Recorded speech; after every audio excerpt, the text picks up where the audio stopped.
بسم الله الرحمن الرحيم. الحمد لله نحمده ونستعينه ونستهديه ونعوذ بالله من شرور أنفسنا ومن سيئات أعمالنا. من يهد الله فلا مضل له ومن يضلل فلا هادي له. اللهم صل وسلم على سيدنا محمد الفاتح لما أغلق والخاتم لما سبق ناصر الحق بالحق والهادي إلى صراطك المستقيم وعلى آله وصحبه حق قدره ومقداره العظيم. أحييكم بتحية الإسلام، تحية من عند الله مباركة طيبة.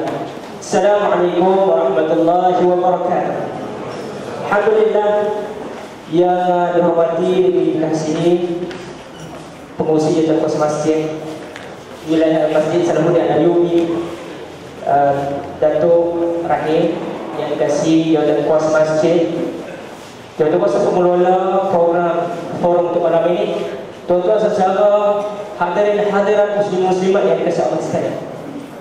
Pertama-tama kita merapatkan syukur kehadirat Allah Subhanahu Wa Taala kerana memberikan kita ruang dan peluang serta nikmat yang pelbagai, dan malam ini kita diberikan ruang lagi untuk menjalankan taatan kepada Allah. Sejak tadi kita sudah berbuka puasa, kemudian kita menjalankan salat maghrib berjemaah, kemudiannya diteruskan lagi dengan ibadat yang lain, masuk pula kita solat isyak dan terus dengan solat sunat tarawih. Kemudian kita pula dikumpulkan dan beri kekuatan oleh Allah untuk berada dalam majlis malam ini. Mungkin pada awal permulaan, sebelum kita memulakan bicara kita, sama-sama kita fikirkan tentang maksud di hadis Rasul sallallahu alaihi wasallam tentang satu kisah di mana Rasulullah menceritakan bahawa pada satu ketika ada sekumpulan manusia yang sedang duduk di dalam majlis zikir, majlis ilmu. Lalu ketika itu malaikat datang melihat kepada majlis zikir atau kumpulan manusia yang duduk dalam majlis tersebut. Kemudian malaikat melaporkan kepada Allah dan menyatakan bahawa ya Allah, ada sekumpulan manusia yang berada dalam majlis zikir. Lalu Allah memberikan rahmat yang memberikan nikmat dan keampunan kepada mereka semua. Tapi katanya ada manusia dalam majlis zikir, ada seorang hamba Allah yang sebenarnya datang bukan sebab majlis tu. Ada kemungkinan dia datang sebab kawan dia, atau tertinggal barang, atau wallahu a'lam. Jadi orang macam mana ya Allah? Yang datang bukan sebab majlis. Orang itu dapat manfaat dan keberkatan serta keampunan daripada Allah. Sebab itu orang yang duduk singgah dalam majlis ini. Bagaimana pula kalau kita yang datang dengan penuh keikhlasan, niat yang baik, dengan apa namanya, satu bentuk iltizam untuk menuntut ilmu dan sebagainya, itu akan ada lebih nikmat, lebih barakat, fadilatnya bagi kita insya-Allah pada malam ini. Jadi malam ini kita bawakan kepada tuan-tuan dan puan-puan ya, forum yang akan membicarakan soal Al-Quran dan juga belia. Dan kita tampilkan dua orang belia, orang muda yang sebenarnya pada diri mereka telah mencapai satu kedudukan dalam masyarakat, kedudukan yang baik, yang sudah ada pencapaian dan prestasi yang tersendiri. Saya perkenalkan sebelah saya Imam Muda Hasan Adli. Secara semua kenal, beliau merupakan finalis dan juga pemenang bagi rancangan reality TV di Astro Wasis Imam Muda bagi musim yang kedua. Beliau dilahirkan di Perak dan Redwan, membesar di negeri Perak, bersekolah dulu, dapat pendidikan awal di Sekolah Menengah Izzuddin Shah di Ipoh, dan terus melanjutkan pengajian ke UIA. Maksudnya Imam muda kita itu bukanlah asing dengan masjid tempat syara. Dulu datang ke sini dan tempat bermainnya. Jadi kembalilah dia ke sini. Zaman tu sudah tak kenal dia, hari ni sudah dah kenal. InsyaAllah kita akan bersama dengan beliau sebentar lagi. Pada sesi yang kedua, kita bersama dengan saudara Ustaz Julfitri Johar. Beliau merupakan tokoh belia negara bagi tahun 2014. Telah dapat anugerah tokoh belia negara pada bulan yang saya ingat bulan 5 yang lalu ya, dan beliau merupakan antara pemuda yang memulakan kempen kemanusiaan dalam konteks yang tersendiri. Beliau adalah merupakan salah seorang daripada pengasas grup penjejak tamadun dunia dan juga pengasas kepada campaign Save Syria. Yang ini beliau mempengurusikan Malaysian Guideline for Syria. Beliau juga merupakan Presiden Angkatan Berislam Malaysia. InsyaAllah tuan-tuan, forum kita malam ini berkisar soal Al-Quran. Bersempena hari yang mulia, bulan yang mulia, di mana di dalam bulan ini disebutkan oleh Allah, Syahrul Ramadan alladzi unzila fihi Al-Quran. Dalam bulan Ramadan diturunkan di dalamnya Al-Quran. Dan sudah pasti Al-Quran ini kita nak kupas, kita nak tahu apa sebenarnya isi kandungan. Apakah Al-Quran akan membawa satu perubahan, transformasi, reformasi kepada masyarakat keseluruhan. Hari masyarakat kita ada banyak problem, ada banyak masalah. Jadi kita nak bertanya kepada Al-Fadhil Imam Muda Hasan Adli, dalam konteks hari ini masyarakat kita, kaum belia dan juga orang muda kita, apa sebenarnya kehendak, fitrah dan kemampuan mungkin pada diri orang muda. Tuan-tuan ada anak-anak, mesti tuan-tuan nak didik anak-anak tuan-tuan jadi pemuda yang hebat. Jadi bagaimana kalau Imam Muda dapat terangkan keadaan, fitrah, kemahuan, kehendak orang muda, lalu bagaimana dalam sejarah masyarakat manusia Al-Quran hadir dan bertransformasi orang. Disilakan Imam Muda sekalian.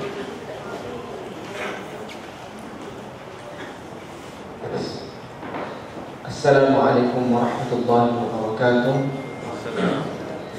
Alhamdulillah wa kafa billahi shahida, wassalatu wassalamu ala rasulil amin, Sayyidina Muhammadin wa ala alihi wa ashabihi ajma'in. Allahumma la sahla illa ma ja'altahu sahla, wa anta taj'alul hazna wa sa'ba idha syi'ta sahla. Rabbi yassir wa la tu'assir, Rabbi tammim bil khair. Allahumma barik lana fi Ramadan wa ballighna lailatul qadr. Amma ba'd. Assalamualaikum warahmatullahi wabarakatuh. Terima kasih Tuan Moderator Fadhil Ustaz Fazril, sahabat panel Ustaz Zulfikri Zohar, lupa juga kepada pengurusi masjid, ahli jawatan kuasa masjid, Tuan Imam, Tuan Bilal, sahabat Fadilah, Asatidah, ibu-ibu, ayah-ayah, tuan-tuan, puan-puan, sahabat-sahabat yang dirahmati Allah Subhanahu wa taala sekalian. Kalau kita melihat pada malam ini, kita berada di malam yang bagi masyarakat Indonesia ini kita menyambut nuzul Al-Quran, iaitu bersempena dengan 17 Ramadan. Itu satu perkara yang baik, kerana kita pada hari ini kita cuba bagaimana-mana pun, barangkali saya kira di masjid di Sarawak pasti ada tazkirah ataupun peringatan berkenaan dengan Al-Quran pada malam ini dan juga esok barangkali. Satu perkara yang baik, cuma kita tak nak Al-Quran itu ada pada tempoh tertentu saja, tetapi peringatan itu setiap hari. Sebab Al-Quran ini adalah kitab panduan, ataupun kita kata kitab manual bagi umat Islam, ataupun manual book bagi kita hamba Allah Subhanahu wa taala. Tuan-tuan hadirin hadirat rahmati Allah Subhanahu wa taala, Al-Quran ini hebat. Kalau tipulah kalau dia kata hebat. Kalau kita tengok, kita mengimbau zaman Nabi sallallahu alaihi wasallam. Kalau kita tengok para penyair zaman Nabi, tak kira muda ataupun tua, saya boleh katakan Allah Ta'ala alam, tapi apa yang saya tahu, apa yang saya belajar, boleh dikatakan hampir ke semua para penyair zaman Nabi sallallahu alaihi wasallam, walaupun dia tidak Islam sekalipun, mereka tidaklah menolak Al-Quran, tetapi yang mereka marah adalah perjuangan Nabi. Antara contohnya Walid bin Mughirah. Walid bin Mughirah ni seorang penyair yang hebat pada zaman Nabi. Walid bin Mughirah ni satu hari pembesar Quraisy cukup marah pada Nabi, macam dan cara Nabi guna pakai. Akhirnya disuruh Walid ni supaya berjumpa Nabi dulu. Sebab Walid bin Mughirah ni pandai bermain kata-kata. Kalau dia cakap bahasa tipis, boleh menyebabkan kita rasa tersentuh. Kalau kita kata penyair zaman Nabi ni adalah, boleh kita ibaratkan seperti penyanyi zaman sekarang. Zaman Nabi ini syair. Siapa yang boleh buat syair yang hebat, dia adalah seorang artis yang akan dibayar ribuan ataupun jutaan ringgit lah. Ibarat artis pada hari ini.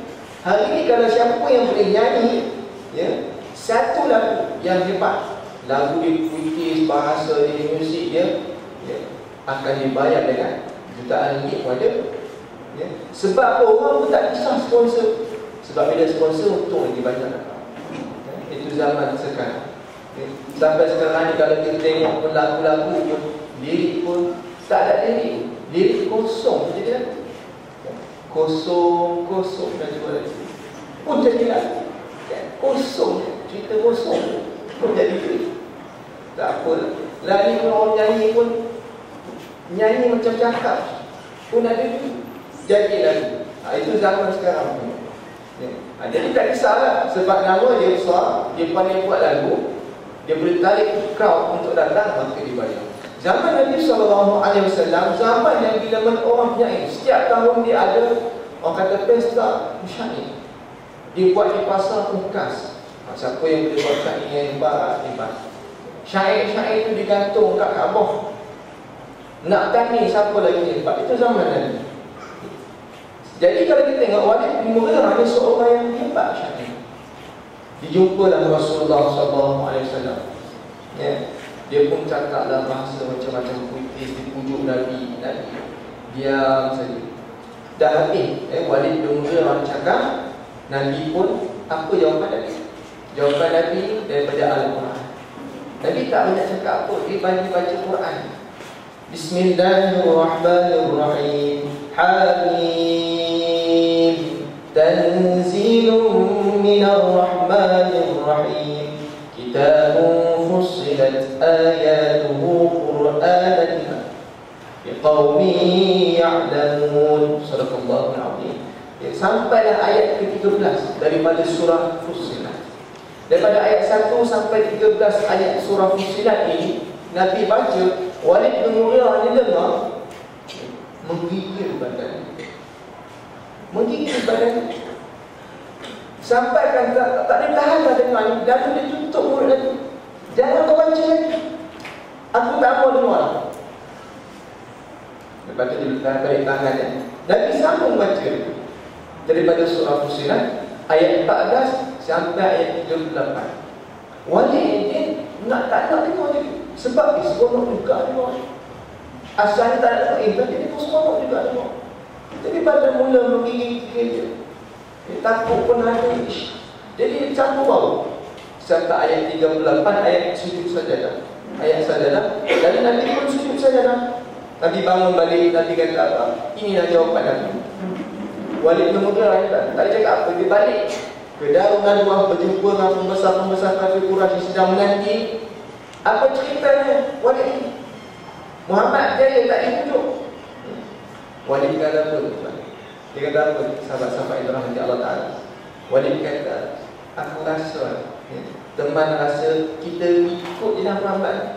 Senang cerita. Mana boleh? Aku suruh kamu pergi jumpa dia, kita upah kamu. Kami yang upah dia supaya pujuk dia. Kenapa siapa ni kita pula nak ikut dia? Ini tak boleh jadi. Kalau kamu tak nak ikut, senang cerita macam ni. Kita biarkan je lah. Bukan bangkok. Bangkok tu bukan tengok. Kita bangkok. Ini kita biarkan je. Biar tak dengar suara dia. Kita tak ada buat apa je. Pasal apa kita cakap apa itu? Lalu mereka pun bertanya, Muhammad tu, dia ni siapa? Sampai dia rupa ni menggigil muka lesu pucat dia rupa ni. Kena sihir ke mereka ni? Walid kata apa? Aku kenal Muhammad tu bukan ahli syam, bukan pada ahli sihir. Kalau dia bukan ahli sihir, dia tu siapa? Dia tu pendeta ke? Dia bukan pendeta. Adakah Muhammad tu penyair? Itu bukan penyair. Sebab aku penyair yang hebat, aku kenal ciri-ciri penyair yang macam dia bukan penyair. Ada kalau perempuan itu siapa? Muhammad. Teman rasa Muhammad ni gila kamu. Itu dia bukan. Teman rasa dia gila lah sebenarnya. Tak tahu nak bagi apa dengan kita. Kenapa? Walid bin Mughirah ni dia tak menolak pula. Bahkan dia menerima cuma kerana sombong, takut, ya, kerana pangkat, harta dan sebagainya. Akhirnya mati dalam kekufuran. Ya. Dan kita tengok dalam sejarah memang kalau boleh katakan hampir semua penyakit tak tolak pula. Termasuklah Sayyidina Umar. Sayyidina Umar pemuda yang hebat pada zaman. Kan? Kalau kita tengok Sayyidina Umar ni, oi, jangan tak usah cerita lah. Ya. Jin pun lari. Kita yang lari. Ini jin lari jumpa Umar. Tak katakan hebat dia galangnya Umar. Tak siapa berani nak tahan. Ya. Lalu nak Umar ni tengok waktu zaman jahiliyah nak pergi bunuh Nabi SAW. Tak siapa berani nak mengalah. Dan bawa serik pedang. Ini dia sebut dalam riwayat Darul-Qutni. Dibawa jumpa dengan seorang hamba Allah. Mereka nak gimana? Aku nak bunuh Muhammad. Sebelum mereka pergi bunuh Muhammad, kerjakan dia. Sebab apa? Dia dah ikut Muhammad. Ini tak boleh jadi. Kurang hajar punya adik. Dia pergi rumah adiknya Fatimah. Lalu nak masuk rumah Fatimah, Umar mendengar satu suara daripada bacaan adik dia sama suami ni, dan juga seorang sahabat namanya Khubayb ketika. Taha ma anzalna 'alaikal Qur'ana litashqa illa tadhkiratan liman yakhsha tanzilan mimman khalaqal arda was samawati al-'ula ar-rahmanu 'alal 'arsy istawa. Sampailah beberapa ayat di awal surah Taha. Umar dengar dalam keadaan marah ni, sedap juga dia. Walaupun Umar pada ketika ini boleh kata bacaan apa sebenarnya, marah-marah juga. Tapi bila dengar surah Taha ni, jadi sejuk. Dicampur marah tak marah, suam-suam sejuk itulah. Masuk bilik, apa yang mereka baca tu? Mai sini nak tengok. Adiknya kata kena bersihkan diri. Lalu dipukul adiknya. Tengok adiknya kesian pula. Umar pun turunkan ekornya, sucikan badan tubuh dia. Lalu dia datang. Fatimah pun bagi lembaran. Lalu Umar baca. Dia kata apa? Aina Muhammad. Di mana Muhammad? Ini seorang pemuda yang hebat. Di mana Muhammad? Terkejut Fatimah. Kamu nak buat apa? Kamu nak bunuh dia? Tidak, aku nak masuk dan ikut. Soalan kita, kenapa Umar Al-Khattab ini bila dengar surah Taha lalu terus nak masuk Islam? Kita pun tahu kisah ini, saya kira semua maklum kisah. Kenapa Umar bila dengar surah Taha dia boleh masuk Islam? Kita nanti buaya sekalian sahabat-sahabat balik rumah, kita buka Quran terjemahannya, cuba kita baca surah Taha terjemahannya. Cuba baca. Apa kita rasa? Baca 2-3 kali, tak ada rasa apa. Tak ada apa pun rasanya. Sebab apa kita tak rasa? Umar bila sekali baca, dia terasa luar biasa. Sebab Umar ni dia penyair. Dia adalah salah seorang ahli syair, yang mana bila dia baca, dia faham. Lalu dia masuk Islam. Hebat. Tuan yang dirahmati Allah Subhanahu Wa Taala. Baik, itu yang kita nak sedikit sebanyak. Pemuda seperti mana Umar ini, yang di bila mana keadaan yang cukup, ya, tengah panas barat keadaannya, tetapi bila mana disejukkan dengan Al-Quran sekali saja, ya, tak perlu banyak kali, tetapi ruh Al-Quran itu masuk dalam diri dia, kerana dia faham Quran, kerana mukjizat Al-Quran itu. Ini kita nak mudah-mudahan ramai lagi pemuda-pemuda sebagaimana Umar Al-Khattab. Ini untuk kesempatan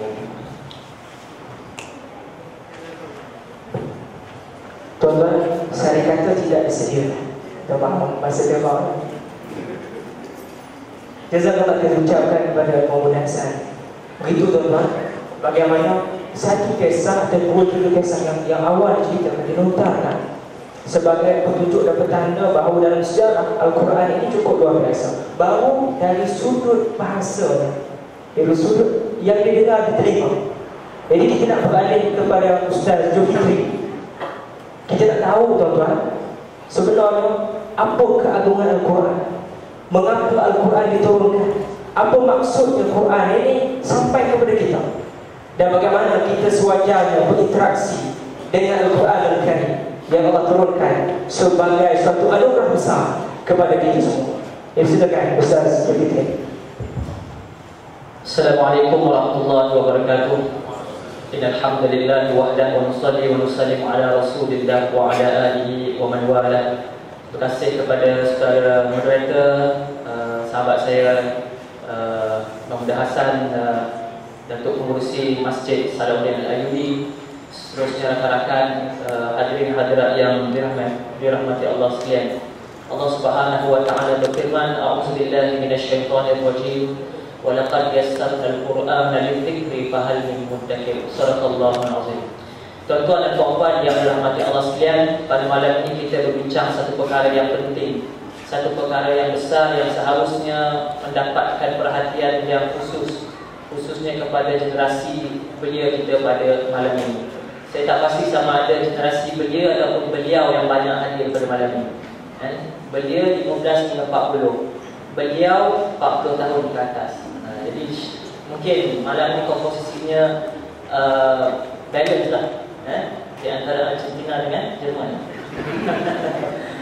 Alhamdulillah tuan-tuan dan puan-puan sekalian, seperti yang saya sebutkan tadi, kita membincangkan satu perkara yang penting, satu perkara yang besar yang disebutkan oleh Syekh Al-Qardawi rahimahullah, Ketua Kesatuan Ulama Sedunia, bahawa Al-Quran ini adalah hadariyun, insanun aqliyun. Sifat Al-Quran itu adalah hadari, membawa ketamadunan, membawa satu perubahan dalam kehidupan masyarakat. Yang keduanya, dia bersifat kemanusiaan.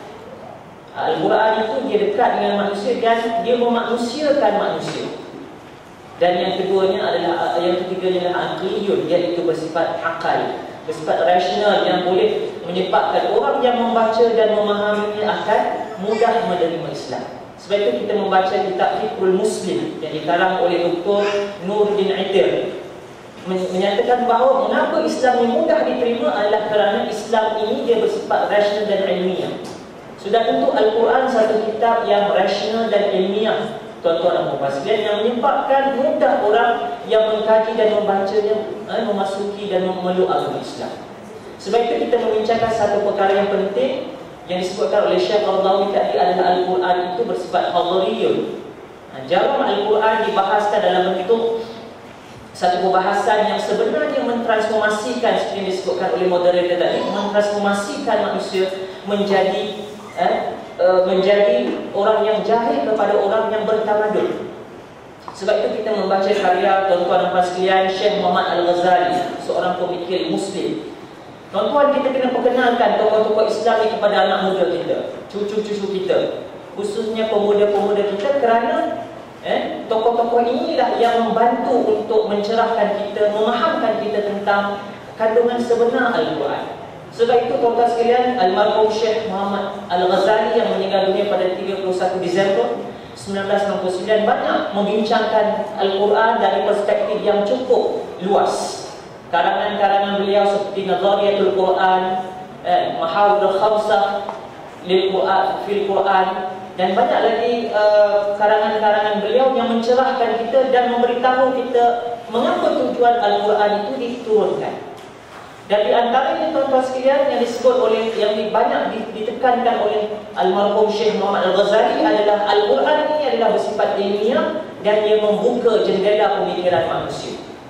Sebab itu Rub'i bin Amir, seorang sahabat Nabi SAW, ketika diutuskan tuan-tuan sekalian, ini juga contoh yang diambil oleh Syekh Muhammad Al-Ghazali ketika menerangkan tujuan Al-Quran. Seperti mana yang disebut oleh sahabat Nabi SAW ketika bertemu dengan Panglima Rustum, ditanya, mengapa kehadiran kamu ke sini dengan ribuan dan ratusan tentera-tentera Islam? Maka jawab Rub'i bin Amir, innallaha ta'ala liyukhrijakum min ibadatil ibad ila ibadati rabbil ibad. Tujuan kedatangan kami ini dengan membawa Al-Quran dan As-Sunnah Nabi SAW ini untuk membebaskan manusia daripada penghambaan sesama manusia kepada penghambaan terhadap Allah Subhanahu wa taala. Sebab itu Al-Quran Al-Karim tuan-tuan sekalian adalah satu kitab yang mentransformasikan yang merubah kehidupan masyarakat menjadi orang yang lebih baik, orang yang melakukan perkara yang sepatutnya, daripada menyembah manusia kepada menyembah Allah Azza wa Jalla. Sebab itu tuan-tuan sekalian, kata Syekh Muhammad Al-Ghazali, nak lihat kebangkitan Islam, haruslah kebangkitan Islam itu, kemenangan umat itu, kemenangan rakyat Palestin itu haruslah disandarkan kepada prinsip-prinsip Al-Quran. Kebangkitan itu tidak akan menjadi, tuan-tuan sekalian, puan-puan sekalian, melainkan kita menerapkan prinsip-prinsip Al-Quran kepada generasi muda kita, tuan-tuan sekalian. Sebab itu kita kena persiap, tuan-tuan sekalian, anak-anak muda kita untuk diperkenalkan dengan Al-Quran, dipahamkan mereka, dan mereka menghafaz dan kemudian menghayati dan kemudian menyebarkan Al-Quran ini kepada masyarakat, diri mereka dan kepada masyarakat. Sebab itu tuan-tuan sekalian, ini tanggungjawab kita yang amat besar, tuan-tuan sekalian, untuk mendidik generasi muda kita memahami tentang tujuan kedatangan Al-Quran, supaya mereka mengasihi, menghayati dan seterusnya memiliki dan seterusnya mengamalkan dalam kehidupan mereka. Sebab itu tuan-tuan yang dikasihi Allah sekalian, Syekh Rashid Ridha juga menyebut dalam kitabnya Wahyul Muhammadi. Syekh Rashid Ridha, tuan-tuan sekalian, juga merupakan seorang ahli fikir Islam yang terkenal, yang juga banyak membuat reformasi dan transformasi dalam kehidupan masyarakat Islam. Beliau juga menyatakan bahawa revolusi, perubahan sesebuah masyarakat itu tidak akan berlaku kepada akal insani, membebaskan manusia daripada kezaliman dan perhambaan, kecuali disandarkan revolusi itu, perubahan itu, tuan-tuan sekalian, kepada prinsip-prinsip Al-Quran ini. Sebab itu kita nak mempersiapkan, tuan-tuan sekalian, generasi ini haruslah dilakukan persediaan. Seperti juga nak membebaskan kota Baitul Maqdis, tuan-tuan sekalian. Bukannya perjuangan itu, tuan-tuan sekalian, bukannya hanya sekelip mata. Sebab itu, tuan-tuan sekalian, kita banyak menasihatkan kawan-kawan kita yang terlibat dengan jihad di Syria.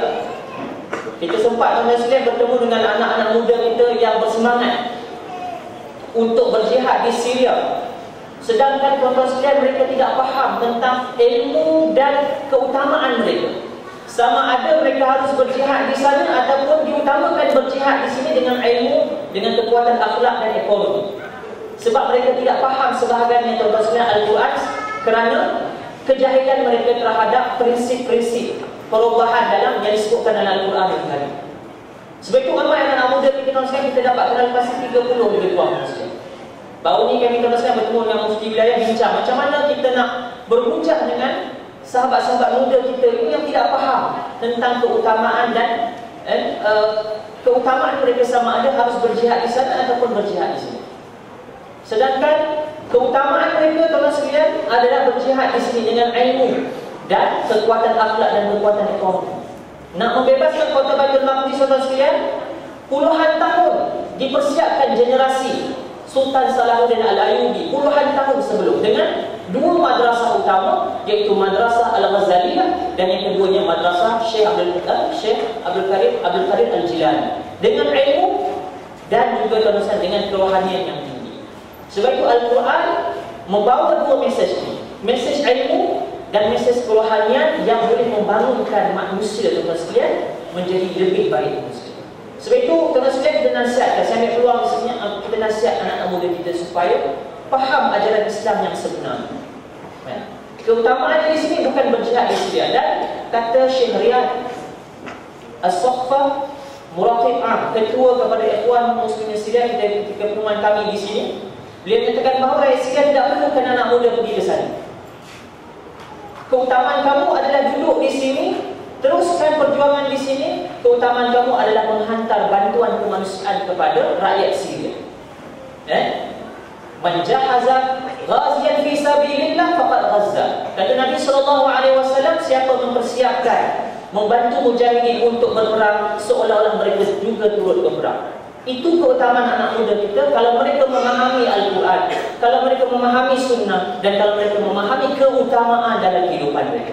Sebab itu akhirnya, tuan-tuan sekalian, kita nak faham mengapa kehadiran, mengapa Allah Subhanahu wa Ta'ala itu mendatangkan Al-Quranul Karim. Kata Syekh Al-Qaradawi dalam kitabnya Kaifa Nata'amal Ma'al Quranul Karim, beliau menyebutkan yang pertama sekali kedatangan Al-Quran, tuan-tuan sekalian, adalah untuk memperkuatkan dan memperbetulkan akidah. Itu misi yang pertama sekali tadi. Seperti yang kita sebutkan tadi, Rub'i bin Amir menyebutkan kepada Panglima Rustum, tujuan kedatangannya adalah untuk mensahihkan dan membetulkan akidah dengan kehadiran Al-Quran. Yang keduanya tuan-tuan sekalian adalah untuk memuliakan manusia dan menjamin hak-hak asasi mereka. Tuan-tuan, Al-Quran dah cerita lama dah tentang hak asasi yang diperhebohkan oleh kawan-kawan kita yang berada dalam pergerakan human rights. Dan mereka sebahagiannya mempertuhankan human rights, maksudnya menjadikan hak asasi manusia itu sebagai Tuhan. Apa segalanya ditentukan oleh hak asasi dan mereka lupa God's right, hak Allah Subhanahu wa Ta'ala. Dan Al-Quran dah lama dah jamin, yang cuba dibisingkan oleh dalam proses Universal Periodic Review yang di-review setiap 4 tahun di Geneva, tuan-tuan. Al-Quran dah lama dah mengangkat kemuliaan dan karamah insan. Jadi human right, hak asasi manusia, tuan-tuan sekalian, adik-adik sekalian, bukan soal baru dalam Islam. Ia sudah dipelihara semenjak 1400 tahun yang lepas. Yang ketiga, tuan-tuan sekalian, adalah untuk menyuruh supaya ibadat kepada Allah dan meningkatkan ketakwaan kepada Allah. Itu suruhan Al-Quran, tujuan kedatangan Al-Quran untuk supaya menyuruh kita beribadah dan meningkatkan ketakwaan, seperti mana yang kita sedang menjalani ibadah puasa ini, tuan-tuan sekalian, adalah untuk tuan-tuan sekalian meningkatkan ketakwaan kita kepada Allah. Yang kelima, tuan-tuan sekalian, adalah yang keempat adalah untuk membersihkan jiwa. Qad aflaha man zakkaha. Allah Subhanahu wa Ta'ala sebut berjayalah orang yang menyucikan hati. Dan inilah tujuan utama, tuan-tuan sekalian. Malam ini juga kita berbincang tentang Al-Quran untuk membersihkan jiwa kita yang terlalu kotor, tuan-tuan sekalian. Ini masalah yang dihadapi oleh anak-anak muda kita, tuan-tuan sekalian. Hatinya kotor, bercinta 4 bulan, tuan-tuan sekalian, sanggup terjun daripada tingkat 14.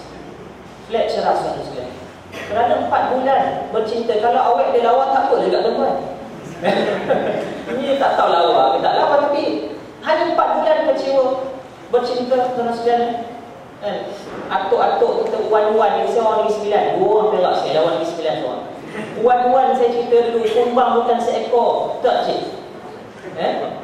Bunga bukan sekuntuk. Dan bukan bunga tu bukan hanya bunga ros, bunga tiap ayam ada bunga macam-macam. Kenapa kita nak bersekian? Sebab kenapa anak muda kita sanggup kecewa? Kerana tidak diisi kekuatan rohaninya, tuan-tuan sekalian, dengan Al-Quran Al-Karim. Saya syorkan anak muda kita ada satu mushaf yang dibawa ke mana-mana. Dibawa ke mana-mana supaya Al-Quran itulah yang menjadi peneman hidup dia. Seperti Jalaluddin Ar-Rumi ketika ditanya, kenapa engkau membawa Al-Quran ketika bermusafir? Aku membawa Al-Quran, tidak membawa manusia, kerana kalau membawa manusia, manusia kutuk aku. Cakap belakang, tikam dan sebagainya. Tapi kalau aku membawa Al-Quran, Al-Quran yang akan menegur. Dan seterusnya, tuan-tuan sekalian, yang kelima adalah untuk membentuk keluarga. Tujuan kedatangan Al-Quran adalah untuk membentuk keluarga dan mengangkat status wanita. Disebut secara jelas oleh Syekh Qaradawi, Al-Quran datang untuk membina keluarga dan mengangkat status kedudukan wanita. Ini spesifik disebutkan, kemuliaan Al-Quran itu, tujuan kedatangan Al-Quran itu adalah untuk mengangkat, membina keluarga dan mengangkat kedudukan wanita. Yang keenam, tuan-tuan sekalian, dua terakhir. Yang keenam adalah untuk membentuk umat yang menjadi saksi ke atas, syuhada ala nas. Mempersiapkan kita, tuan-tuan sekalian, sebagai umat Nabi Muhammad yang istimewa, yang akan menjadi saksi kepada umat-umat yang lain. Istimewa kita, tuan-tuan sekalian, menjadi umat Nabi Muhammad SAW. Dan yang terakhir, tuan dan mereka tidak perlu berkelimatan, insyaAllah. Yang terakhir, tuan-tuan sekalian, adalah untuk mengajak manusia untuk berdakwah ke seluruh alam. Itu tujuan misi kita, tuan-tuan sekalian, yang banyak kita lupa. Al-Quran, tuan-tuan sekalian, memperingatkan kita. Tujuannya adalah untuk berdakwah, mengajak orang ke arah kebaikan, tuan-tuan sekalian. Lakukanlah dakwah sebaik mungkin, tuan-tuan sekalian, dengan makarimul akhlak kita, dengan kebaikan akhlak kita. Mudah, tuan-tuan sekalian. InsyaAllah dengan dakwah, bilhal kita dengan akhlak kita yang baik, InsyaAllah, tuan-tuan sekalian, akan dapat menarik seramai mungkin orang bukan Islam masuk ke Islam. Akhir tuan-tuan muslim, pengalaman saya ketika pinjam kereta kawan, tuan-tuan sekalian, pergi ke Seremban, pinjam kereta kawan, kereta rupanya kawan tak bayar dah 3 bulan. Ada India tu nak tarik kereta dengan muka bagi saya dalam macam ni, tuan-tuan sekalian, berhadapan. Walaupun saya ada 6 pack, tuan-tuan sekalian, tapi saya berhadapan dengan kesian kan. Muka garang nak tarik kereta. Saya mana tahu kawan tak bayar kereta. Jadi saya cakap dengan baik, ya tuan, apa yang boleh saya bantu? Dia macam terkejut. Dia kata, lepas tu dia kata kat saya, bukan lu, lupa dah ayat dia. Dia kata, sebelumnya saya kalau tarik kereta orang selalu marah-marah saya, maki apa? You tak macam ni lah. Saya kata, beginilah Islam mengajar. Assalamualaikum warahmatullahi wabarakatuh. Kalau kita dah dengar bagaimana Al-Quran itu cukup hebat. Itu baru sebahagian daripada kehebatan Al-Quran yang disebutkan oleh dua orang panelis kita. Sebenarnya tuan-tuan, marilah kita sama-sama dan majlis ini dengan niat kita yang baik, majlis yang penuh barakah, insya-Allah Allah makbulkan segala hajat dan keperluan kita. Dalam diri tuan-tuan masing-masing, cuba untuk kita niatkan bahawa kita nak jadi orang yang dalam hati kita sentiasa cinta kepada Quran, kepada Al-Quran, sentiasa cinta kepada Islam, sentiasa cintakan kebaikan, sentiasa suka untuk bantu orang. Ya. So kalau kita tengok anak-anak kita di sekolah rumah sebelah tu, hari-hari duk nyanyi tu kan, satu-satu saya sayang Allah, dua-dua sayang Rasulullah, tiga-tiga sayang ibu ayah, satu, dua, tiga sayang semuanya. Itu anak-anak kita menyanyi tuan-tuan. Sebab apa? Mereka di situ sedang dididik dan diasuh untuk sentiasa cinta kepada Allah, Rasulullah dan ibu ayah. Di mana puncanya, di mana asas itu Al-Quran. Al-Quran asas untuk menyatakan bagaimana kita nak cinta kepada Allah, bagaimana kita nak cinta kepada Rasulullah, bagaimana nak bermuamalah dengan ibu ayah dan masyarakat. Jadi di sini kita nak tahu bagaimana kita, kalau ada anak muda di sini, kita dah boleh berfikir, kita dah boleh sama-sama bertindak. Kalau ada ibu ayah di sini nak membentuk anak-anak mereka, bagaimana langkah untuk kita mencintai Al-Quran dan jadikan Al-Quran itu sebagai satu faktor yang membawa kita untuk melakukan perubahan kepada diri dan kepada masyarakat keseluruhannya. Dengan melihat kepada realiti kehidupan masyarakat semasa, ini adalah sesuatu yang mendesak dan ini adalah tanggungjawab kita bersama. Kita nak dengar daripada pemuda. Bismillahirrahmanirrahim. Alhamdulillah wassalatu wassalamu ala Rasulil Amin wa ala alihi wa ashabihi ajma'in. Terima kasih kepada saudara Fazril. Tuan-tuan, puan-puan, sahabat-sahabat yang dirahmati Allah Subhanahu wa taala. Sebagaimana sahabat panel tadi menyatakan, di hujung tadi dengan satu statement yang cukup ringkas tapi memberi makna yang dalam. Itulah Islam mengajar. Memang betul, saya mempunyai seorang sahabat, hari ini yang kita panggil dia sebagai ustaz lah, dia asalnya India. Cerita dia asalnya India. Ini kisah benar yang mana saya tahu kisah benar sahabat. Dia adalah anak yang cukup dibenci dalam keluarga kerana pada bahagia dengan sifat samsing sebagai anak yang paling tak disayang oleh bapa mak dia. Satu hari datang hidayah Allah, lalu dia masuk Islam. Diserikan, dia masuk Islam. 3 tahun dibuang oleh keluarga. Mak ayah tak pergi balik, kalau balik bunuh. Ini biasa. Berlaku dalam masyarakat ini. Kalau kita dengar dari ini biasa. Yang menceritakan pengalaman orang India yang masuk Islam, dia kena buang keluarga ataupun nak dibunuh oleh keluarga. Sehingga kan terpaksa sahabat ni disorok oleh kawan, diupah samsing-samsing ni supaya cari hamba Allah ni bunuh dia. Dia dah bawa lari ke sana sini 3 tahun tak balik rumah. Selepas 3 tahun itulah peluang untuk dia mendekati Al-Quran. Dia faham Al-Quran. Al-Quran telah membentuk dirinya. Alhamdulillah, selepas 3 tahun dia kenal Islam. Islam walaupun sudah Islam, asalnya agama Hindu, tapi hari ini Islam, ibu dan ayah itu tetap ibu yang patut dihormati walaupun berbeza agama. Lalu dia nekat balik ke rumah. Ayahnya terkejut, asalnya nak marah, tapi dia tengok anak ini lain macam. Ayah anak dia sopan santun. Dia cerita, dan sahabat saya ni kata, ustaz, dia kata, saya pun panggil dia ustaz ke? Dia kata, ustaz tak tahu. Bukan dia nak diam. Selepas 3 tahun saya pulang ke rumah, dulu asal saya dibenci oleh keluarga, tetapi hari ini saya anak yang paling disayang oleh ayah saya. Adik-adik saya semua ibu lagi, saya orang Islam, tapi hari ini saya anak yang paling disayang. Satu hari saya dibawa saya pergi ceramah di kampung. Saya pergi, lalu depan rumah dia kata, "Ustaz, berhenti sekejap." Dia pun turun kereta. Saya tengok apa dia buat. Ayah dia duduk di luar rumah berkursi roda. Dia pergi salam ayah dia, dia cium ayah dia. Saya tengok dia cakap sekejap, masuk dalam kereta balik, teruskan perjalanan. Saya tanya kat dia, "Ustaz, tadi Ustaz cakap apa kat ayah dia?" Saya cakap, "Saya nak pergi masjid, nak bawa imam muda pergi ceramah." Saya terkejut. Bila bapak tak faham ke? Ayah saya kata, "Tak apa, silakan pergi." Tuan-tuan yang dirahmati Allah Ta'ala, itulah dia hidayah ataupun Islam telah menjadikan seseorang itu asalnya dulu dia. Sebab tu tuan-tuan, sahabat-sahabat yang dirahmati Allah Ta'ala, kalau kita tengok, minta maaflah kalau kita tengok kaum yang bukan agama Hindu ni, minta maaf cakap tadi bukan dia kata ini. Kalau kita tengok, kita selalu kata something dan sebagainya. Sebab apa? Sebab mereka tidak menerima hidayah. Cuma kata kalau mereka menerima hidayah Allah, Islam akan menjadikan dia seorang yang baik. Seperti sahabat saya dulu 3 tahun berubah. Kerana apa? Al-Quran telah mendidik. Jadi inilah hebatnya Al-Quran yang patut kita bawa. Sebab kalau kita lihat orang yang asal tidak Islam, setelah beberapa tahun, walaupun dia 20-30 tahun masuk Islam, dia lebih faham Islam daripada kita. Kerana apa? Dia memahami Al-Quran. Kita ataupun saya barangkali bukan kita kat sini dah siapa-siapa lah barangkali kita daripada kecil kita baca Al-Quran, tetapi perubahan ataupun kita kata yang baru masuk Islam 3 tahun lebih baik daripada kita. Contoh Ustaz Farid lagi kan? Hari ini boleh jadi hakim Quran, masuk Islam dekat umur 20 tahun. Masya Allah, bacaan lebih baik pada saya. Lebih faham dia Quran. Dia belajar pula Quran, PhD dan sebagainya. 20 tahun, lihat itu boleh faham Quran. Masya Allah. Tuan-tuan, sahabat-sahabat rahmati Allah Subhanahu Wa Taala. Yang ini kalau kita tengok Islam Al-Quran itu menyelesaikan masalah ummah.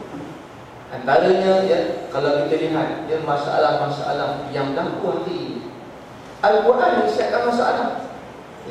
Satu hari saya berforum dengan seorang doktor pakar sakit kuat. Dia ini pakar sakit kuat di Hospital Sultanah Bahiyah Al-Ustaz Kedah. Selepas saya forum, saya tanya dekat doktor, saya nak tanya satu soalan. Selama doktor jadi doktor yang pakar dalam bidang perubatan, adakah ubat yang mujarab bagi sakit HIV? Doktor dia kata, setahu saya tak ada. Yang kita ada adalah ubat bagi tahan sakit supaya dia lambat mati. Untuk sembuh 100% memang tak ada setakat. Okey, saya kata terima kasih, saya nak terima itu. Baik, kita tengok Al-Quran dia ada ubatnya. Sebab tu sahabat-sahabat kita yang belajar medik kat Mesir, dia orang buat kajian dan dia kata di kulli da'in dawa, setiap penyakit ada ubat. Lalu dikaji Al-Quran dan Sunnah, terjumpalah satu ubat dalam Al-Quran bagi orang yang tidak HIV. Dalam surah An-Nur ayat 2, Allah Ta'ala sebut apa? A'udzubillahi minasyaitonir rajim. Az-zaniyatu waz-zani fajlidu kulla wahidin minhuma mi'ata jaldah. Sadaqallahul azim. Orang perempuan zina, lelaki zina sebab 100 kali sebatan. Maka dikaji apa hikmah Allah kata 100 kali sebatan. Rupanya yang mengidap HIV ini dia mengalami simptom daya tahan badan yang lemah, antibody tak ada. Lemah mati. Apa ubat dia? Sakit ini perlu dikenakan pukulan yang bersangat. Bermakna banyak kali dipukul. Di mana? Di belakang, kawasan tulang belakang ni, di bawah tengkuk dan di atas pinggang. Di kawasan itu dipukul berulang kali supaya apa? Dia sakit, diberi tekanan kepada tulang belakang ini untuk menghasilkan antibody T4 linfosit. Dan ketika itu sakit ini akan sembuh. Bukannya lambat mati, sembuh. Itulah dalam Al-Quran. Doktor dah cari dah macam-macam ubat, tapi Allah sibuk tak tahu dulu dah sembuh. Sebab tu Al-Quran menyelesaikan masalah. Al-Quran menjaga kita. Contoh tuan-tuan, Profesor Dr. Hamka, dia faham Allah kata apa, dia taksis dalam surah Al-Baqarah. Allah Ta'ala berfirman, A'udzubillahi minasyaitonir rajim, wasta'inu bis-sabri was-salah. mintalah kamu pertolongan dengan sabar, dengan solat dan sabar. Baik, dia menafsirkan ayat ini, cerita pengalaman ni berada di US. Suatu dia berada di US, satu convention dia datang, dia duduk di bilik hotel yang 5 star. Habis dia solat Isyak, barangkali dia jamak lagi dia itu. Solat Isyak, pintu bilik hotel dia ketuk, dia pun buka pintu. Pelayan hotel dia kata pun, kita hotel ni 5 star, kita ada sediakan khidmat pelayan perempuan untuk teman 3 malam, free of charge. Buka kata apa? Terus aku berkata, no thanks. Tutup pintu, duduk balik atas jadah, dipikir, sekiranya kalau aku terima belaan tu apa salah? Aku di US, anak murid aku ramai di Indonesia ni, isteri aku pun tak tahu, anak-anak aku pun siapa pun tak tahu. Yang lebih pelik, dia kata macam mana aku cakap, aku tolak pelawaan aku tanpa berfikir. Aku tak nak ya. Rupanya baru dia ingat, oh rupanya aku baru lepas habis solat, Allah jaga aku. Tak perlu fikir. Kalau saya ataupun kita barangkali berfikir juga, nak ke tak nak, nak ke tak nak. Tunggu sekejap fikir ni. Solat istiqamah pula kan? Hamka ni tak tahu. Kerana apa? Al-Quran telah jadikan diri Al-Quran masuk dalam diri. Al-Quran itu telah menjadi sebagian daripada akhlak hamka. Maka telah jaga. Kerana apa tuan-tuan? Kerana dia faham apa yang dia baca. Contoh seorang sahabat saya, dia pernah pergi ke Jerman baru menang. Baik, ini kisah betul lah. Ini orang tabligh biasa merantau. Dia kata satu kampung di Jerman tu, satu kampung kecil. Sampai di kampung tu dia tengok orang kampung dah masuk Islam. Kerana gereja buka jadi masjid. Saya tanya kat dia, kenapa jadi macam tu? Kerana ada seorang pendakwah Muslim datang ke kampung tersebut, diajarkan kepada orang kampung tersebut satu surah. Surah apa? Surah favorite semua. Apa surah favorite? Al-Ikhlas.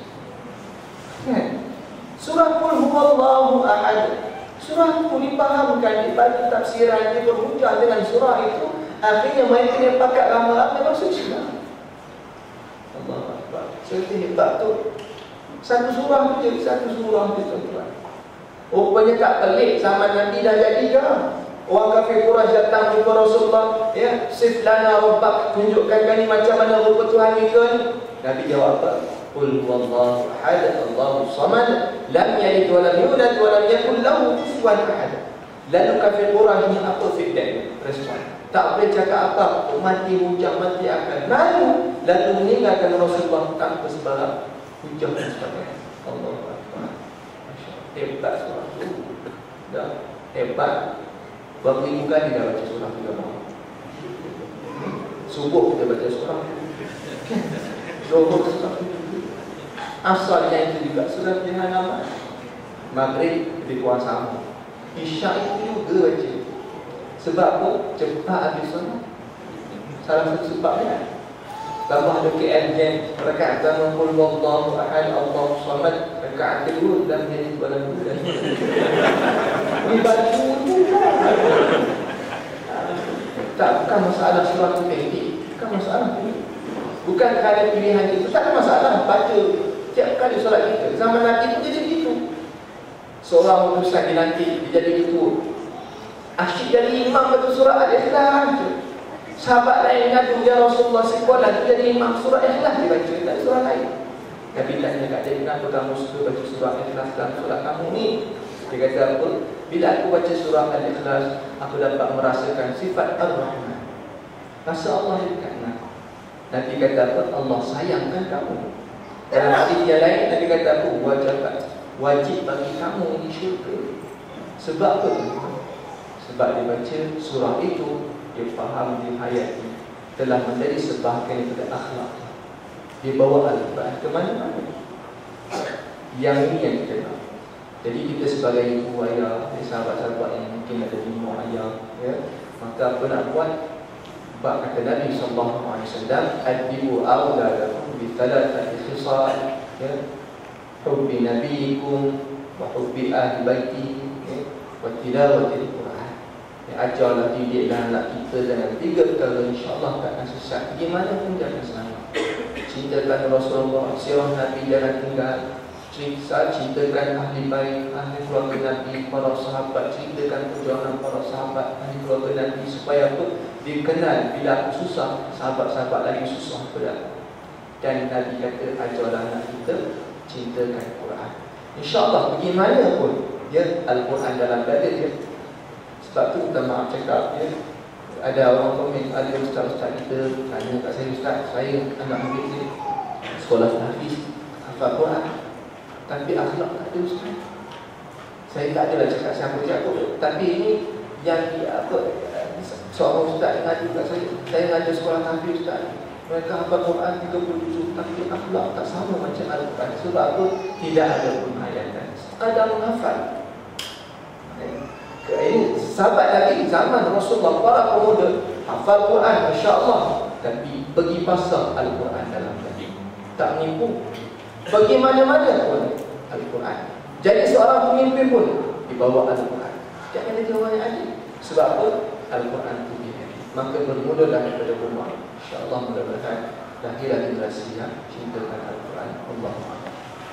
Alhamdulillah, begitu sahabat-sahabat, tuan-tuan, bagaimana kita dalam konteks manusia yang ingin berubah, mulakan dengan cinta kepada Quran. InsyaAllah Allah akan jaga kita. Quran akan jadi pelindung kepada kita. Sebab kita nak beralih kepada Ustaz Julfitri. Ustaz Julfitri, kalau boleh, bagaimana kita nak diceritakan kisah-kisah orang-orang, tokoh-tokoh, sosok yang pernah muncul dalam sejarah. Mereka ini orang-orang yang sejak awal, sejak muda diterapkan dengan nilai-nilai Al-Quran. Mereka bukan setakat jadi orang biasa, tapi merubah bukan setakat diri dan keluarga, tapi dunia. Itu kalau boleh diceritakan sedikit, jadi semangat kepada kita, bakar semangat kita, dan dapatkan sikit bagaimana boleh kita jadi semacam mereka. Bismillahirrahmanirrahim. Tuan-tuan dan puan yang kasih Allah sekalian, baik, alhamdulillah ada 2 soalan. Kalau banyak soalan mungkin kami tak dapat jawab kerana ilmu yang terbatas. Dan saya suka dalam bentuk forum ni kerana dapat berkongsi maklumat dengan panelists yang pertama. Ini keindahan yang apabila kita laksanakan forum. Lepas tu saya ingat sebelum buka puasa tadi ada kawan hantar WhatsApp, dia kata ada cerita satu dari kelas. Dia kata guru dia tanya apa nama, dia tanya murid-murid apa binatang yang bermula dengan huruf G. Saya rasa tuan-tuan tak tahu. Ada seorang murid dia kata gajah. Oh bagus, semua kagum kerana satu-satunya murid yang boleh menjawab dengan betul. Kemudian cikgu tanya lagi, apa soalan seterusnya? Apa binatang yang bermula dengan huruf D?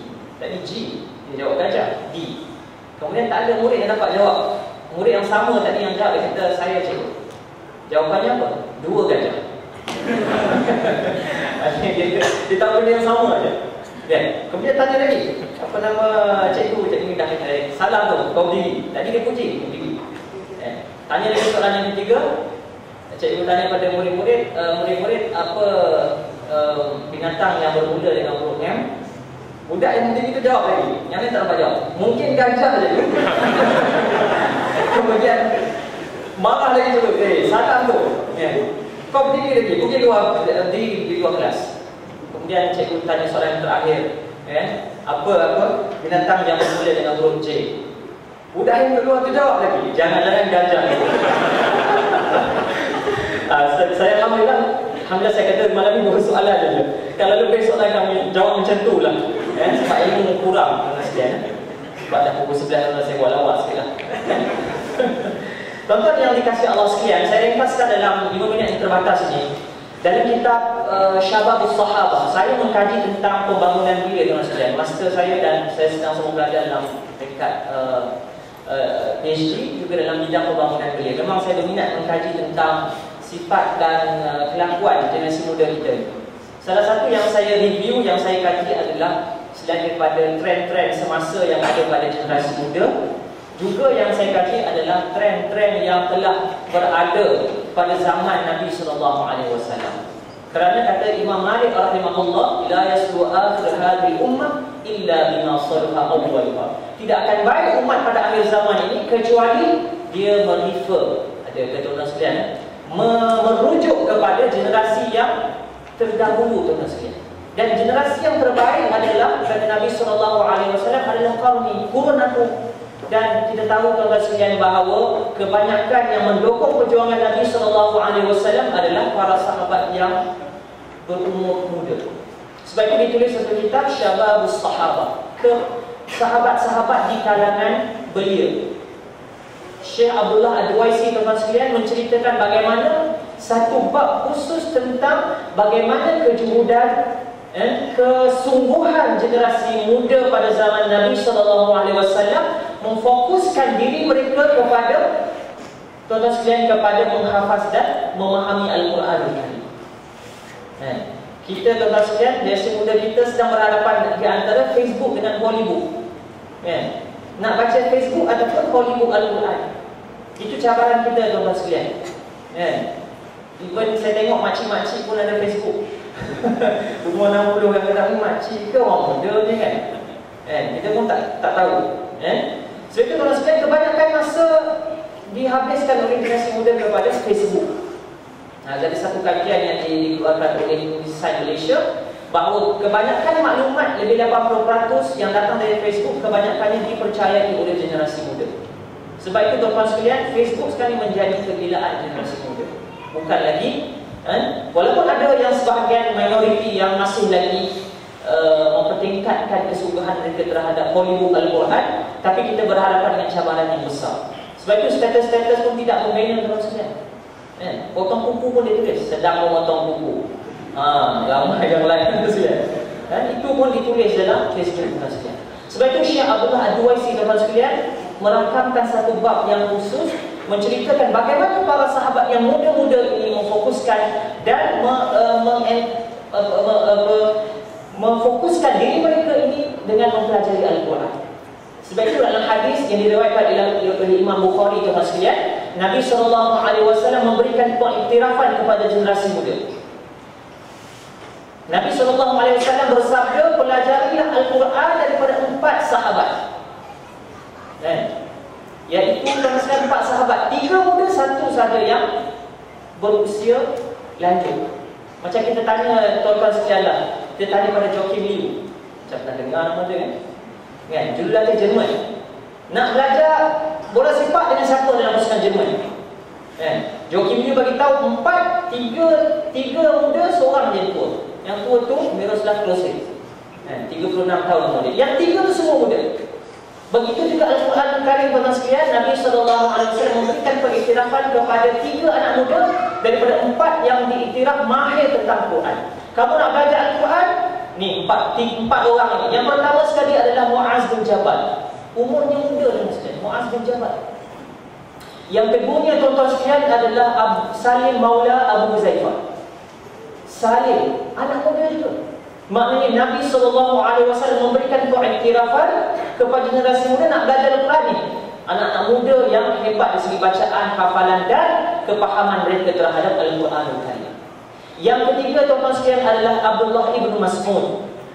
Juga tuan-tuan sekalian, anak muda. 3 orang anak muda, seorang saja tuan-tuan sekalian yang berumur, iaitu Ubay Ubay. Yang ketiga adalah Ubay bin Ka'ab. Itu yang keempat. 3 tuan-tuan sekalian anak muda seperti yang diriwayatkan oleh hadis riwayat Imam Bukhari. 3 muda tuan-tuan sekalian, yang satu tu hanyalah tuan-tuan sekalian adalah Ubay bin Ka'ab, generasi daripada golongan generasi yang muda dari sini tuan-tuan sekalian. Ini pengiktirafan yang luar biasa yang diberikan oleh Nabi SAW. Dalam sejarah tuan-tuan sekalian, memang Nabi SAW memberikan peranan dan pengiktirafan yang tinggi kepada generasi muda. Sebab itu generasi muda sekarang tuan-tuan sekalian harus mengambil semangat ini untuk terus melonjakkan diri, mempelajari Al-Quran, memahami dan menghayati serta mempraktikkan dengan mempertahankan kesucian dan kehebatan Islam dengan turut sama berjuang dalam medan. Sama ada medan ilmu, medan dakwah, medan bantuan kemanusiaan dan sebagainya. Itu cabaran yang sepatutnya diambil dan didukung tuan-tuan sekalian oleh anak muda kita. Sebab itu tuan-tuan sekalian, kita berhasrat untuk menjadikan Al-Quran ini sebagai satu budaya kepada generasi muda. Minggu lepas tuan-tuan sekalian, saya berada di Perpustakaan Awam Selangor, berbincang dengan ketua pengarahnya bagaimana kita nak tuan-tuan sekalian untuk mengisi program-program yang ada dalam Perpustakaan Awam Selangor. Kerana tuan-tuan sekalian, yang menyedihkan, di tempat seperti perpustakaan pun berlaku perkara sumbang di kalangan generasi muda. Di Perpustakaan Awam Selangor, Shah Alam tuan-tuan sekalian, setiap bulan ada lebih kurang 10 kes-kes sumbang yang berlaku dalam tempat ilmu. Jadi ini satu kerisauan yang kita harus ambil tindakan tuan-tuan sekalian. Jadi kami berfikir bagaimana kita nak mengisi perpustakaan yang sepatutnya digunakan oleh generasi muda, digunakan oleh masyarakat untuk menambahkan ilmu, mempertingkatkan fikrah mereka, tetapi digunakan untuk melakukan perkara sumbang tuan-tuan sekalian. Sebab itu tanggungjawab kita besar anak-anak muda sekalian. Kita nak membimbing anak-anak muda kita memahami Al-Quran dan dada-dada mereka diisi dengan Al-Quran, perjuangan, sunnah Nabi, perkara-perkara yang baik, bercerita tentang isu umat, isu Gaza, isu Syria, isu Palestin dan sebagainya. Itu sepatutnya tuan-tuan sekalian yang kita ambil iktibar dan pengajaran daripada zaman Nabi SAW. Kita lihat tuan-tuan sekalian, Zaid bin Thabit, seorang lagi sahabat yang dipertanggungjawabkan menulis wahyu. Ia juga merupakan generasi muda. Ketika Nabi SAW meninggal dunia, wafat tuan-tuan sekalian, umur Zaid bin Thabit tidak lebih daripada 30 tahun. Maknanya generasi muda tuan-tuan sekalian yang mendukung dan mempertahankan Islam, termasuklah Zaid bin Thabit tuan-tuan sekalian adalah generasi muda yang diberikan tugasan yang penting menulis wahyu. Ketika Bani Najjar bertemu Nabi SAW, memperkenalkan seorang anak muda yang cerdas, iaitu Zaid bin Thabit yang menjadi kebanggaan mereka, maka Nabi SAW gembira lalu memberikan tugasan ekstra kepada Zaid bin Thabit untuk mempelajari kitab Yahudi. Dan dalam masa 15 malam sahaja tuan-tuan sekalian, Zaid bin Thabit bukan sahaja mahir Al-Quran tetapi menguasai tradisi di kitab-kitab suci di agama Yahudi tuan-tuan sekalian.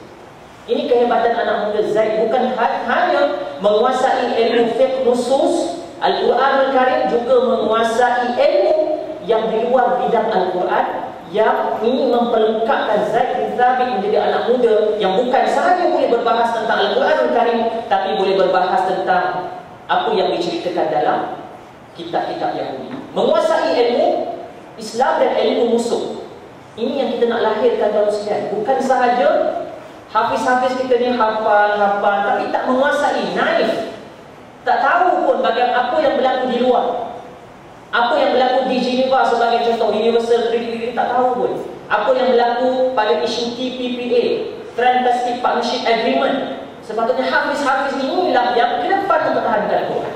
Saya masuk banyak mesyuarat-mesyuarat penting tuan-tuan sekalian yang berkaitan dengan nasib umat Islam dan polisi negara.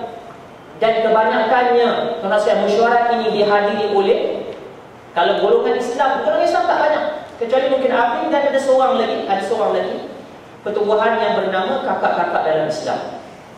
Macam mana dengar aja tu? Sister Islam. Dan seolah-olah dia lah yang mewakili Islam, dan orang ambil pandangan dia kerana ni ilmuwan. Mana ilmuwan tak masuk pun dalam mesyuarat-mesyuarat penting. Sepatutnya ilmuwan yang ada kekuatan hujah Al-Quran dan Sunnah, mereka ni kita masuk dalam sekalian. Saya tak pandai Al-Quran dan Sunnah. Saya kata mana? Ya, sebab itu kita nak mobilisasi melalui APIM dan sekalian, anak muda yang hebat mari masuk. Kita boleh lorongkan di pentas-pentas penting, bukan saja dalam negara tapi di luar negara. Kita memerlukan orang yang hafiz, yang mahir berhujah dan boleh mematahkan hujah Al-Quran. Kerana pertembungan Islam dan Barat pada zaman ini adalah pertembungan idea, pertembungan fikrah, pertembungan pemikiran, yang kita perlu persiapkan anak muda yang hafal Al-Quran, mahir Al-Quran, tapi boleh berhujah dengan musuh-musuh Islam, memberikan hujah-hujah yang bernas untuk mempertahankan Islam, bukan sahaja di Malaysia tapi di pentas antarabangsa. Kita ada pentas untuk maksudnya, cuma tak ramai anak muda yang, terutamanya lelaki payah. Ya. Banyak persatuan yang kita jumpa, lelaki 2-3 kerat ataupun 2 batu nisan cukup-cukup. Banyak perempuan pun kita kena kedepankan, tapi takkan 2 orang lelaki. Kita ada banyak isu. Lau kana hamman wahidan lahtamatu walakin humun wa thalin. Kalaulah isu umat itu hanyalah satu, saya tak boleh datang ceramah malam ni. Tapi isu umat Islam itu ada 1, 2, 3, 4, 10 yang kita perlukan anak-anak muda yang bersiapkan dengan Al-Quran dan Sunnah dan mempertahankan Islam di pentas-pentas sebenar umat. Terima kasih. Assalamualaikum warahmatullahi wabarakatuh. Itu seruan daripada panelis kita, tuan-tuan, bahawa anak-anak muda perlu disiapkan. Ini masa depan kita bersama, masa depan untuk umat ini. Jadi sebelum kita menutup tirai forum kita malam ini, saya nak sampaikan satu kisah. Tuan-tuan pernah dengar seorang ulama sufi namanya Muhyiddin Ibn Arabi. Beliau lahir di Andalus. Andalus ini tuan-tuan tahu kat mana? Dekat Sepanyol yang kalah World Cup awal. Satu hari tuan-tuan, beliau pergi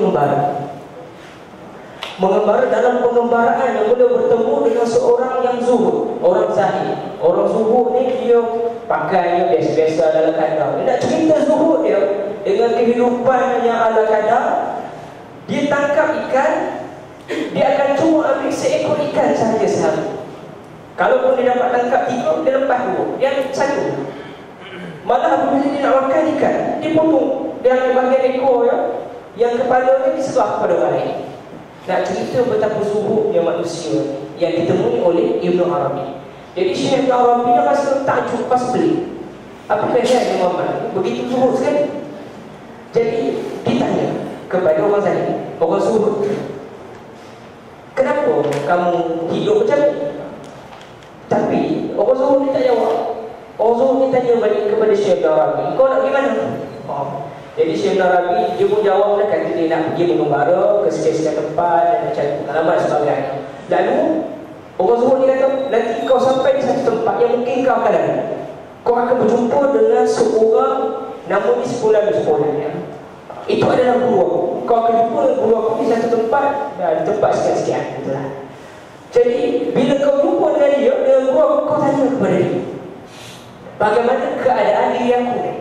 Ni orang suruh tanya macam mana keadaan diri dia kepada guru dia yang jauh. Jadi Ibn Arabi itu teruskan perjalanan, pergilah berjalan sampai di takdir Allah. Pendekkan cerita, jumpalah dengan tempat itu dan jumpalah dengan guru kepada orang suruh tadi. Tapi Masya Allah, dia rasa takut, rasa terkejut sekali. Sebab apa?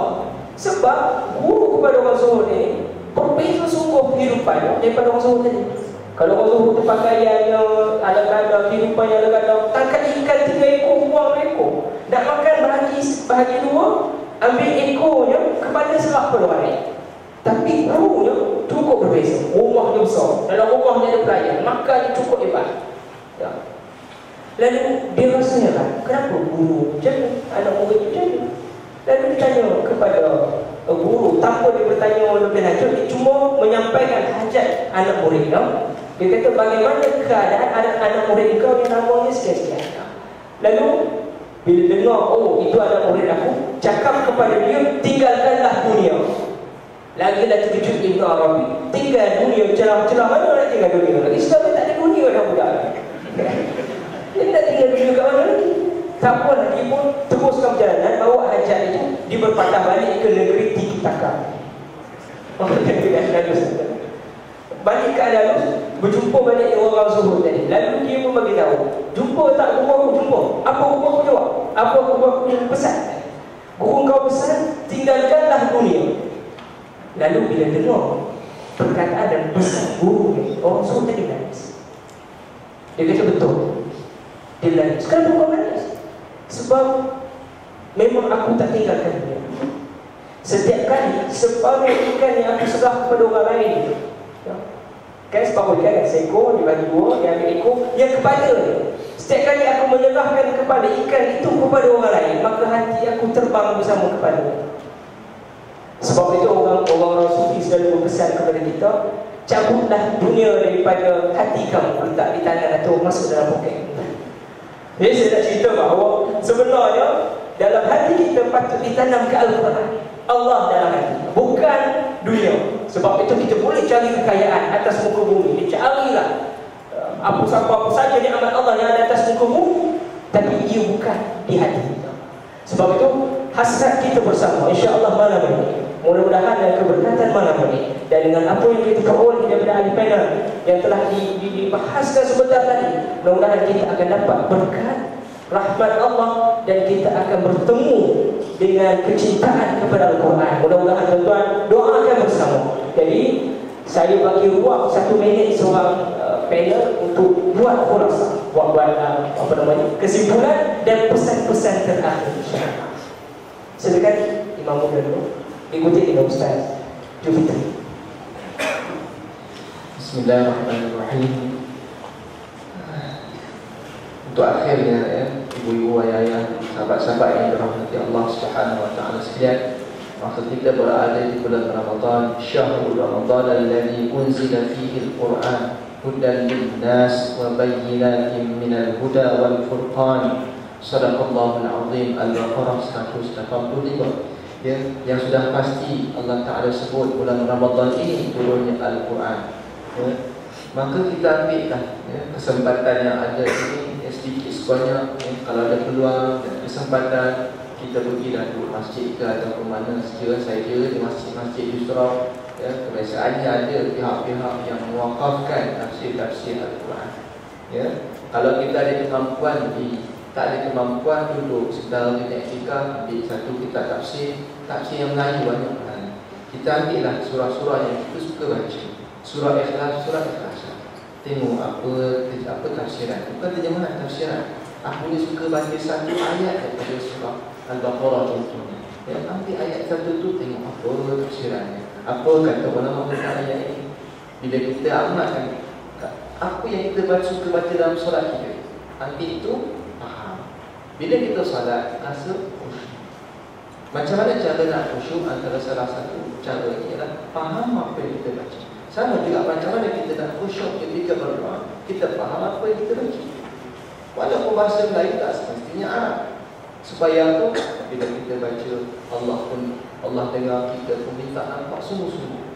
Kita solat, kita faham, kita nampak kesungguhan dalam solat. Maka naik satu kualiti solat kita, naik kualiti ya, bacaan Quran kita. Yang itu yang kita nak, bukan sekadar baca, tetapi kita faham rasa khusyuk dalam solat, rasa khusyuk dalam kehidupan kita. Ya Allah Ta'ala. Akhirnya tuan-tuan dan puan sekalian, seruan saya adalah saya nak ucapkan terima kasih kepada pihak masjid untuk sudi bekerjasama dengan pihak Abim pada malam ini untuk kita akhirnya kita nak melahirkan Jil Al-Quran Al-Farid, satu generasi Al-Quran yang unik khususnya kepada generasi muda. Jadi sama-sama dalam tuan-tuan saya sepenting dalam ilmu pembangunan belia, hubungan di antara belia, kesatuan belia dan masyarakat amat penting untuk kita membentuk satu kerjasama untuk membentuk generasi muda kita yang lebih baik. Sebab itu satu istilah yang disebutkan sebagai positive youth development. Pembangunan positif ini haruslah kerjasamanya berlaku di antara masyarakat, belia dan kesatuan belia itu sendiri. Jadi saya sebut kepada sekalian ambil peluang hari ini atas kerjasama yang baik ini untuk sama-sama dengan sekalian kita mengembeling untuk melahirkan sebuah generasi Quran yang unik di kalangan generasi muda. Hubungan kerjasama di antara belia, kesatuan belia dan masyarakat itu amat penting untuk kita bangunkan, untuk kita dapat melahirkan, melihat 40 tahun, 50 atau 100 tahun akan datang, Islam akan berada semula di atas. Wallahu a'lam. Assalamualaikum warahmatullahi wabarakatuh. Waalaikumsalam warahmatullahi wabarakatuh. Tuan-tuan, itu berakhir forum kita malam ini. Terima kasih kepada semua yang hadir atas partisipasi dan perhatian tuan-tuan bersama yang dikasih Allah sekalian. Sebelum kita tutup tirai forum kita malam ini, saya mohon untuk Imam Muda dapat memimpin doa supaya dapat kita sama-sama mengaminkan doa untuk keberkatan dan kebahagiaan kita bersama. Jadi hari ini kita silakan Imam Muda untuk memimpin doa, insya-Allah. Al-Fatihah. Alhamdulillah Rabbil Alamin.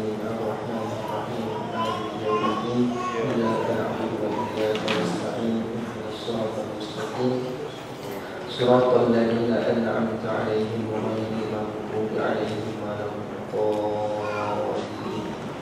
أعوذ بالله من الشيطان الرجيم. الرجيم بسم الله الرحمن الرحيم وقال ربكم ادعوني أستجب لكم الحمد لله رب العالمين والصلاة والسلام على رسول الأمين سيدنا محمد وعلى آله وصحبه أجمعين إلهنا أنت مقصودنا ورضاك مطلوبنا اللهم ربنا تقبل منا دعاءنا وصيامنا وركوعنا وسجودنا وتخشعنا وتعبدنا وتمم تقصيرنا يا الله يا أرحم الراحمين. Ya Allah, ya Tuhan kami, terimalah ibadah kami, rukuk kami, salat kami, puasa kami, sujud kami, kekhusyukan kami di dalam salat ya Allah dengan sempurna ya Allah. Terimalah segala apa yang kami lakukan sepanjang bulan Ramadan dan seterusnya selepas Ramadan ini ya Allah.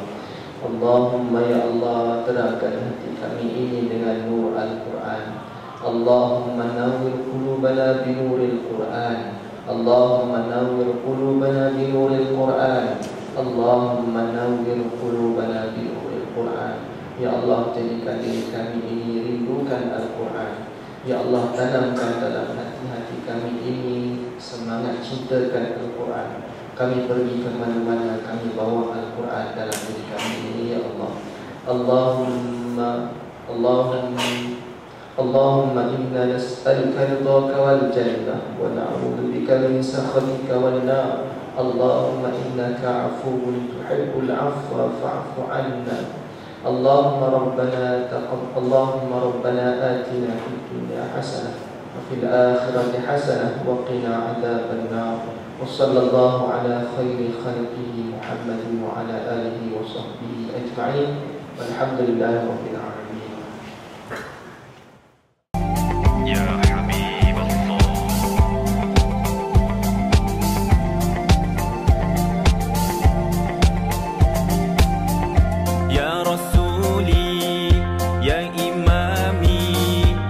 Syafi'i ya Sayyidi salawatullahi wa salami ya Habibi ya